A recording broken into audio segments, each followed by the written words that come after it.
ஸ்ரீபெரும்புதூர் அருகே பட்டுநூல் சத்திரம் பகுதியில் செய்யப்பட்டு வரும் ஹார்ட்வேர்ஸ் கடையில் ஏற்பட்டுள்ள தீ விபத்து அப்பகுதியில் பெரும் பரபரப்பை ஏற்படுத்தியுள்ளது. இதுகுறித்த கூடுதல் விவரங்களை நமது செய்தியாளர் பாலசுப்ரமணியன் வழங்க கேட்கலாம். பாலசுப்ரமணியன், ஹார்ட்வேர் கடையில் தீ விபத்து ஏற்பட்டிருக்கிறது, எவ்வளவு மதிப்பிலான நஷ்டம் ஏற்பட்டிருக்கிறது, முழுமையான விவரங்களை பதிவு பண்ணுங்க.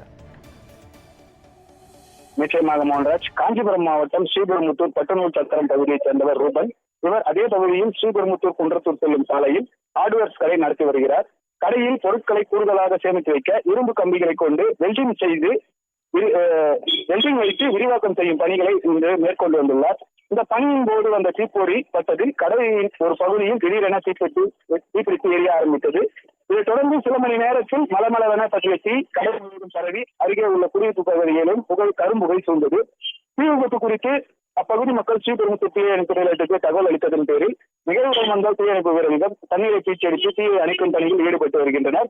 இருப்பினும் கடையில் வைக்கப்பட்டிருந்த ஒயர்கள், மின்சாதன பொருட்கள், பிளாஸ்டிக் கை பைப்புகள், பெயிண்ட் கட்டாக்கள், மரப்பலகைகள், கடை முன்பு நிறுத்தி வைக்கப்பட்ட பைக் உட்பட பல லட்சம் மதிப்பிலான பொருட்கள் முற்றிலும் தீயிலிருந்து சேதமடைந்தன.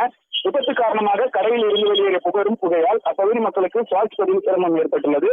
மேலும் இந்த விபத்து குறித்து ஸ்ரீபெரும்புதூர் போலீசார் விசாரணை நடத்தி வருகின்றனர். இந்த தீ விபத்து காரணமாக ஸ்ரீபெரும்புதூர் குன்றத்தூர் சாலையில் 5 கிலோமீட்டர் தூரத்திற்கு போக்குவரத்து பாதிப்பானது ஏற்பட்டது. ஹார்ட்வேர்ஸ் கடையில் வெட்டிங் செய்யும் போது ஏற்பட்ட தீ விபத்து அந்த பகுதியில் பெரும் பரபரப்பை ஏற்படுத்தியுள்ளது. மோகன், விவரங்களுக்கு நன்றி பாலசுப்ரமணியன்.